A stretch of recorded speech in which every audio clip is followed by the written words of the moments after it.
Memiliki anak yang dapat mengontrol diri dengan baik dan bertanggung jawab adalah impian kita semua. Disiplin positif adalah salah satu metode yang bisa dipakai untuk mewujudkannya. Inti dari disiplin positif di lingkup pendidikan adalah pendekatan untuk mendidik dan membina peserta didik yang bertumpu pada upaya membangun pemikiran dan perilaku positif, di mana dalam pelaksanaannya ada kebebasan dan aturan yang disepakati. Saat berdialog dengan para pendidik, hampir seluruhnya punya kesamaan, pernah mengalami terlambat ke sekolah, tidak mengerjakan PR, bolos, berkelahi,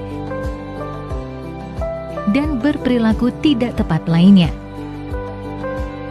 Akibatnya, mereka mendapat hukuman seperti membersihkan ruangan kelas, lari keliling lapangan, dipukul, dicubit telinganya, dipermalukan, dan lain sebagainya. Pengalaman tersebut kemudian tanpa disadari diterapkan kembali pada anak didiknya. Kemudian, hal ini akan terus berulang, diwariskan dari generasi ke generasi. Hukuman pada umumnya menyebabkan rasa sakit secara fisik, emosional, atau bahkan keduanya. Istilah corporal punishment meliputi hukuman fisik dan non-fisik yang bertujuan menyakiti atau menimbulkan rasa tidak nyaman. Contoh hukuman fisik: memukul, menampar, dan menendang. Sedangkan hukuman non-fisik diantaranya meremehkan, menghina, atau mengancam. Apakah setiap perilaku anak yang tidak tepat harus selalu direspon dengan hukuman?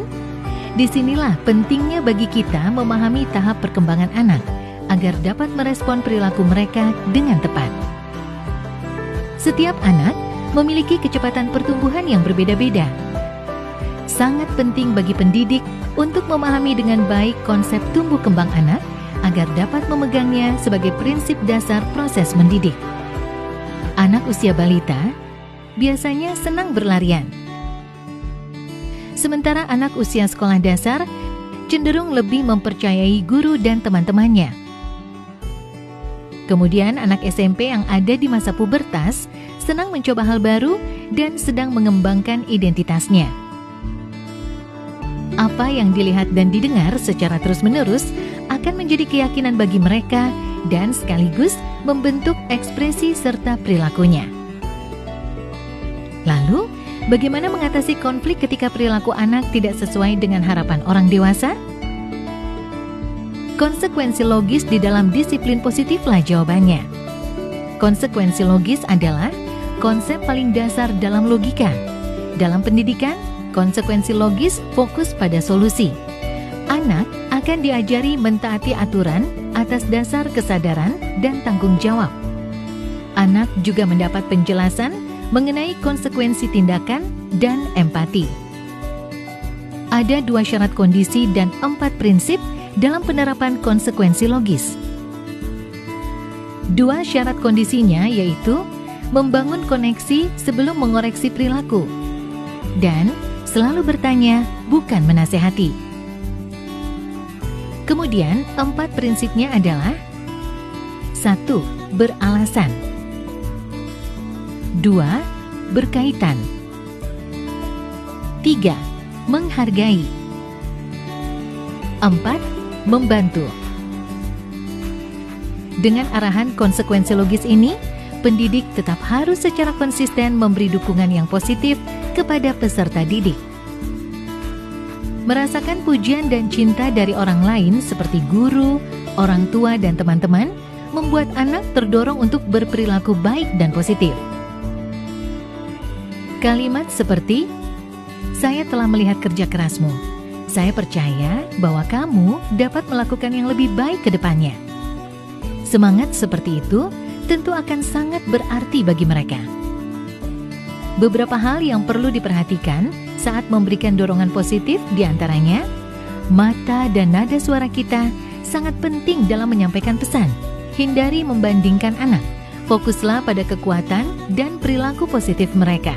Dan ajaklah anak untuk melihat kesalahan sebagai salah satu proses belajar. Beberapa prinsip dasar dapat digunakan dalam pelaksanaan disiplin positif sehari-hari.